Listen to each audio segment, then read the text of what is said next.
अब आगे बढ़ते हैं। देश भर में आज हनुमान जयंती का त्योहार मनाया जा रहा है। लाउड स्पीकर विवाद के बीच हनुमान जयंती का त्योहार अपने आप में अहम हो जाता है। वाराणसी के बाद अब अलीगढ़, कासगंज में जगह जगह पर अलग अलग हिंदुवादी संगठन के लोगों ने हनुमान चालीसा का पाठ करना शुरू कर दिया है। ऐसे में आज के दिन का महत्व और ज्यादा बढ़ गया है। भाजपा के कई नेता भी इसके समर्थन में आ गए हैं। हनुमान जयंती का मौका आज है और जिस तरीके से पूरे देश भर में महाराष्ट्र से जो बात निकली थी वो अब उत्तर प्रदेश के अलग अलग हिस्सों में किस तरीके से फैलती जा रही है आप समझिए। और आज हनुमान जयंती का मौका है, ऐसे में अजान वर्सेस हनुमान चालीसा का जो विवाद है वो और भी बढ़ सकता है, ये कहा जा रहा है। लाउड स्पीकर की भक्ति या शक्ति, क्योंकि महाराष्ट्र से सुलगी लाउड स्पीकर वाली चिंगारी अब यूपी के अलग अलग शहरों में दिखने लगी है। लाउड स्पीकर से अजान के विरोध में अलीगढ़, कासगंज में हनुमान चालीसा का पाठ किया गया। और अब सबसे बड़ा सवाल यह है कि लाउड स्पीकर पर हो रहा ये शोर क्या सियासत का नया अखाड़ा है?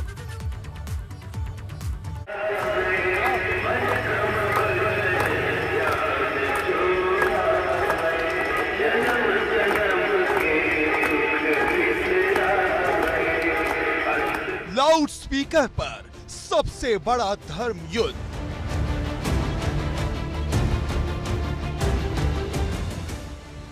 लाउड स्पीकर पर भक्ति या शक्ति?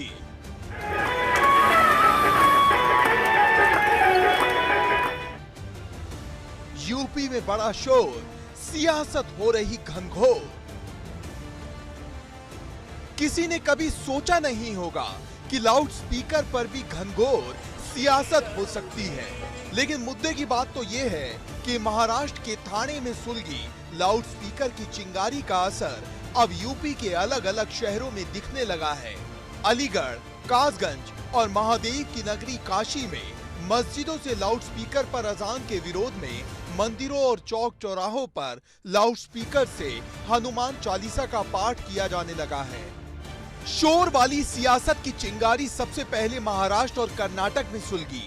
बड़ा 12 तारीख है, 12 ते 3 मे महाराष्ट्रातल्या सगळ्या मशिदींवरच्या मौलवींशी तुम्ही त्यांना बोलवून घ्या, त्यांना सांगा सर्व मशिदींवरचे लाऊडस्पीकर हे उतरले गेले पाहिजेत, खाली आले पाहिजेत। 3 तारखेनंतर तुम्हाला कोणताही त्रास आमच्याकडनं होणार नाही।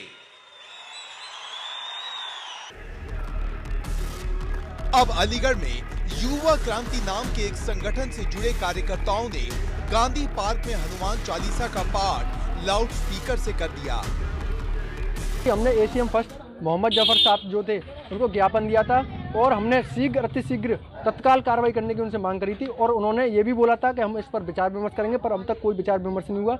मस्जिदों पर यों के तो 10 के 10 लाउड स्पीकर लगे हुए हैं। हमने उनसे मात्रा कम करने की मांग करी थी, अभी तक कोई मात्रा कम नहीं हुई। उसके एवज में आज हमने यहाँ पर लाउड स्पीकर ला के हनुमान चालीसा का पाठ कराया। जबकि कासगंज के पटियाली में भी लाउड स्पीकर से अजान के विरोध में हनुमान चालीसा का पाठ किया जा रहा है। हालांकि इसी पटियाली में जब एबीपी गंगा की टीम पहुंची तो स्थानीय लोगों ने गंगा जमुना तहजीब की मिसालें दी। हमारे पटियाली में तो कभी कोई मसला रहा ही नहीं और ना इस वक्त अगर कोई हनुमान चालीसा की कोई अफवाह चली है तो ऐतराज़ किस बात का? हनुमान जयंती है, हनुमान चालीसा अगर हनुमान जयंती में नहीं पढ़ा जाएगा तो फिर कब पढ़ा जाएगा? पढ़े खूब शौक से। तो जहाँ तक आज़ान का सवाल है, आज़ान के बारे में मैं सारे अपने मुस्लिम से ही कहना चाहूँगा कि आज़ान का वक्त जब हो तो आप अपना मिनिमम आवाज़ पर आज़ान दें, मैक्सिमम आवाज़ ना हो। ऐसी ही मिसाल कानपुर के टाटमिल चौराहे से सामने आई, जहां जुमे के दिन पहले नमाज हुई और फिर हनुमान चालीसा का पाठ किया गया। ये अवधान चल रहा है, जो विवाद हो रहा है उसको किस तरह से देख रहे हैं, क्या बोलेंगे? नहीं, यहाँ पे कोई ऐसी बात नहीं है अभी फिलहाल। यहाँ से सबक ले, जी यहाँ से सबक ले लें, यहाँ देखें आके, यहाँ से सबक लेने आके। यहाँ सबक लेने की जरूरत है लोगों। एकता देखिए आप, एकता देखिए मंदिर मस्जिद, और क्या चाहिए? दोनों लोग का एक ही रास्ता है, यहीं से होके मंदिर में लोग जाते हैं और यहीं से लोग मस्जिद में भी जाते हैं। चालीसा पढ़ेंगे अजान के वक्त, इस तरीके की जो बातें करते हैं, ऐसा लोग कुछ नहीं है सर, यहाँ बिल्कुल ऐसा नहीं हो रहा। 20 साल तो काम नहीं, वो सब ये काम कर रहे हैं। जिनके पास कोई काम नहीं वो सब ये काम कर रहे हैं। यहाँ पर सब एकता से काम चल रहा है। तो ये नमाज करके, जुमे का दिन है और रोजेदार हैं, नमाज अदा करके बाहर निकल रहे हैं। ये एक मीनारी मस्जिद है और इसी की बाउंड्री से लगे हुए ये मंदिर है और बरसों से यहाँ पर सांप्रदायिक एकता की मिसाल कायम है। शामली में भी जुम्मे की नमाज पढ़ने आए लोगों ने भी लाउड स्पीकर के मुद्दे को सिर्फ और सिर्फ सियासी शोर बताया। ये सभी लोगों के साथ होती है, जहाँ पे जितने लोग होते हैं मोहल्ले के जुमा होता है। हमारे शहर में बहुत सुकून का माहौल है, अच्छी तरीके से जुमा पढ़ रहा है, सब अपनी इबादत में लगे हुए हैं, बहुत अच्छा सुकून का माहौल है। सब अपनी अपनी नमाज वक्त पे अदा कर रहे हैं, रोज़े रख रहे हैं, इबादत कर रहे हैं, रमज़ान का पूरा ख्याल रखा जा रहा है। ये हमारा जो है लोकतंत्र, यहाँ सबको अधिकार है। हमारे हिंदू भाई अपना हनुमान चालीसा करें, हमारे मुसलमान भाई लाउड स्पीकर में नमाज पढ़े। जब से देश आज़ाद हुआ तब से होता आ रहा है। ये तो कुछ लोग मुद्दे उठा देते हैं, मुद्दों का क्या है तो उठते रहते हैं। वहीं अयोध्या में विश्व हिंदू परिषद लाउड स्पीकर के विवाद को अलग ही नजरिए से देख रही है। देखिए, हिंदुओं के ऊपर ये आक्रमण करना और हिंदुओं को ही दोष देना, ये तो बात समझ में नहीं आती है। इसलिए जैसा कि कहा गया है कि उत्तर प्रदेश में सैकड़ों जगह पर शोभा यात्राएं हुई, एक जगह पर समस्या नहीं हुई, तो ये भी कुछ बातें कहती है। तो इसलिए देश भर में राम जी का, हनुमान जी का गौरव बढ़ना चाहिए और इनके भक्ति के प्रसंग अधिक से अधिक गौरव से संपन्न होने चाहिए। मुद्दे की बात वही है जो हमें बचपन से सिखाई और पढ़ाई गई। मजहब नहीं सिखाता आपस में बैर रखना, पर लाउड स्पीकर के विवाद को देख लगता है सियासत जरूर सिखाती है। Bureau report, ABP Ganga. अब देखिए, पूरी रिपोर्ट हमने आपको दिखा दी है। किस तरीके से अजान और हनुमान चालीसा को लेकर देश भर में विवाद हो रहा है, उसकी पूरी जानकारी आपने ले ली है। हमारे दो सहयोगी जुड़ चुके हैं। गाजियाबाद से शक्ति हमारे साथ है और मेरठ से सनुज हमारे साथ जुड़ चुके हैं। सबसे पहले गाजियाबाद शक्ति का रुख कर लेते हैं। शक्ति, वहां पर हनुमान जयंती का पर्व किस तरीके से मनाया जा रहा है? सब कुछ ठीक है वहां पर और शांतिपूर्ण तरीके से मनाया जा रहा है? क्या तस्वीरें हैं? देखिए, बिल्कुल अगर गाजियाबाद की बात की जाए तो गाजियाबाद में आज हजारों जगह भंडारे का कार्यक्रम है। वहीं शोभा यात्राएं निकाली जाएंगी और सबसे बड़ी शोभा यात्रा गाजियाबाद के लोनी में निकलने वाली है, जहां पर तमाम जो फोर्स है वो लगाया गया है ताकि वहां पर कोई भी विघ्न न डाल सके, पड़ सके और वहाँ पर कोई भी किसी भी तरह की कोई घटना घटित ना हो सके, जिस तरह से देश में खबर आई। क्योंकि जैसे शोभा यात्राएं निकली तो जो पथराव की जो सूचना है वो हर जगह से आई, देश के कई हिस्सों से आई।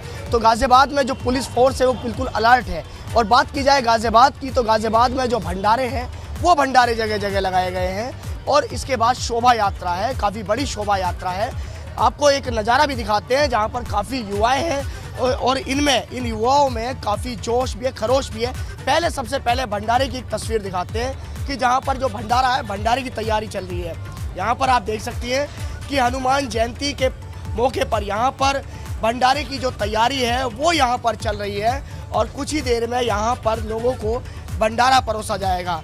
और गाजियाबाद के अगर लोनी की बात की जाए तो लोनी में एक शोभा यात्रा निकाली जाएगी, जो भव्य शोभा यात्रा है उस पर सभी की नजरें हैं। क्योंकि गाजियाबाद का लोनी इलाका एक ऐसा इलाका है जहां पर जो मुसलमान काफी संख्या में रहते हैं और जिसके बाद एक शोभा यात्रा यानी कि कई किलोमीटर आपने जानकारी दी किस तरीके से भंडारे का आयोजन वहां पर किया जा रहा है और किस तरीके से लोग वहां पर तैयार हैं हनुमान जयंती को लेकर और पुलिस भी मुस्तैदी के साथ डटी हुई है। आप रहिए हमारे साथ। सनुज का रुख कर लेते हैं, वो हनुमान मंदिर पर ही मौजूद है, तस्वीरें भी बता रही है। सनुज, वहां पर किस तरीके से तैयारी है? आज किस तरीके से हनुमान जयंती का पर्व मनाया जाएगा? सब कुछ शांतिपूर्ण तरीके से चल रहा है अभी तक वहां पर? देखिए, मैं इस वक्त मेरठ के बुढ़ाना गेट के सिद्धपीठ हनुमान मंदिर में हूं और यहां आस्था का सैलाब उमड़ा हुआ है। भले ही देश में लाउड स्पीकर को लेकर कोई विवाद चल रहा हो, लेकिन मेरठ में कहीं इस तरह की कोई जो घटना है वो नजर नहीं आ रही है। आस्था का सैलाब उमड़ा हुआ है और बजरंगबली के दर्शन के लिए यहाँ पर जो लोग हैं वो दर्शन करने के लिए आए हुए हैं। मैं आपको दिखा देता हूँ कि एबीपी गंगा पर जो दर्शक हैं वो सिद्धपीठ मेरठ के हनुमान मंदिर, बुढ़ाना गेट का सिद्धपीठ हनुमान मंदिर है और बाबा अगर यहाँ दर्शन कर सकते हैं हनुमान जी के।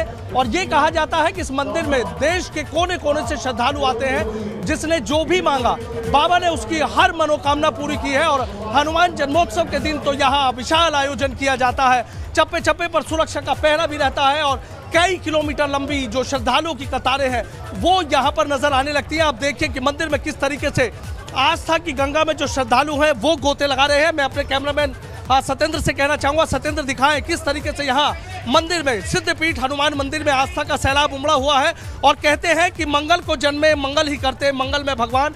तमाम यहाँ श्रद्धालु आए हुए हैं, उनसे भी हम बात कर लेते हैं। मंदिर की मान्यता बड़ी दूर दूर तक है। आज हनुमान जन्मोत्सव है, आप कब से आते हैं और जो मांगा वो मिलता है? मैं बचपन से आ रहा हूँ और आज तक जो मांगा है सिद्धपीठ मंदिर में हमेशा पूरा हुआ है। बजरंगबली बाबा की बहुत बड़ी आस्था है, सबसे बड़ा मंदिर है, सिद्धपीठ मंदिर है।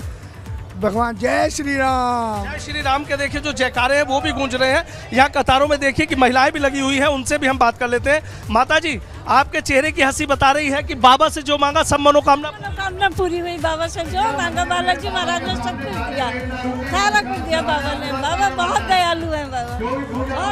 आप कब से आते हैं मैम यहाँ बाबा के दरबार? बहुत अच्छा लगा है। अच्छा, जो बहुत सब पूरा होता है। बाबा के दर पे मांगा जाता है वो मिलता है। आप देखिए ये यहाँ पर जो श्रद्धालुओं की कतारें हैं वो लगी हुई है और ये कतार होते हुए मंदिर प्रांगण के बाहर तक चली गई है। सुबह से ही, करीब तड़के से ही यहाँ पर बाबा के दर्शन के लिए जो श्रद्धालु हैं वो यहाँ पर आने शुरू हो जाते हैं। किस तरीके से मंदिर प्रांगण में तैयारियां पिछले कई दिनों से चल रही थी, जो यहाँ आयोजक है और कर्ता धर्ता है, उनसे हम बात कर लेते हैं। सर, आपसे जानना चाहूंगा, बड़ी दूर तक मंदिर की मान्यता है, कहते हैं देश के कोने कोने से श्रद्धालु आते हैं। कितने दिन से आप तैयारी कर रहे थे? ये बहुत प्राचीन मंदिर है और ये कार्यक्रम लगभग 4 दशकों से यहाँ होता आ रहा है, युवा मंडल बुढ़ाना गेट के तत्वाधान में। इसकी सारी देखरेख श्री अनिल पाठक जी, मंदिर के प्रबंधक के उससे होती है और ये काफी टाइम से पहले तैयारी शुरू भंडारा भी सनोज, वहाँ पर बहुत प्राचीन ये मंदिर है, बहुत मान्यता है और इसलिए बहुत बड़ी संख्या में श्रद्धालु यहाँ पर पहुंचे भी हैं। सब मंगलमय हो इसी कामना के साथ वहाँ पर लोग पहुंचे हुए। शांतिपूर्ण तरीके से हनुमान जयंती का पर्व मनाया जा रहा है। गाजियाबाद और मेरठ में ये 2 तस्वीरें हमने दर्शकों तक पहुंचाई हैं। बहुत शुक्रिया शक्ति और सनोज आपका पूरी जानकारी देने के लिए और वहाँ की तस्वीरें दिखाने के लिए।